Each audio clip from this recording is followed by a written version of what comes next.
পণ্য ডেলিভারি নিতে প্রতিদিন 4 থেকে 5,000 ট্রাক কাভার্ড ভ্যান যেমন চট্টগ্রাম বন্দরে ঢুকে যানজটের সৃষ্টি করছে, তেমনি যানবাহনগুলোর সঙ্গে 10 থেকে 12,000 ড্রাইভার, হেল্পার এবং কর্মচারী চট্টগ্রাম বন্দরকে নিরাপত্তা ঝুঁকির মধ্যে ফেলছে।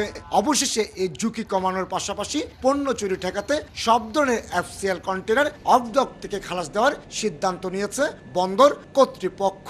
নৌ পরিবহন মন্ত্রণালয়ের সচিবের কাছে পাঠানো এক চিঠিতে তুলে ধরা হয়েছে বন্দরের অভ্যন্তরে এফসিএল কন্টেনার খালাস দিতে গিয়ে জটিলতা সৃষ্টির নানা তথ্য। আমদানি রপ্তানি বাণিজ্যে গতি আনতে 1 দশক আগে বন্দরের পাশাপাশি চালু হয়েছিল 21টি অফডকগুলো বছরে 6 থেকে 7 লাখ রফতানি কন্টেনার এবং 3 লাখ আমদানি কন্টেনার হ্যান্ডেলিং এর সক্ষমতা রয়েছে। অফডক থেকে খালাস দেওয়ার সিদ্ধান্ত কার্যকর হলে অন্তত 25 লাখ কন্টেনার হ্যান্ডেলিং সক্ষমতা অর্জন করতে হবে অফডকগুলোকে।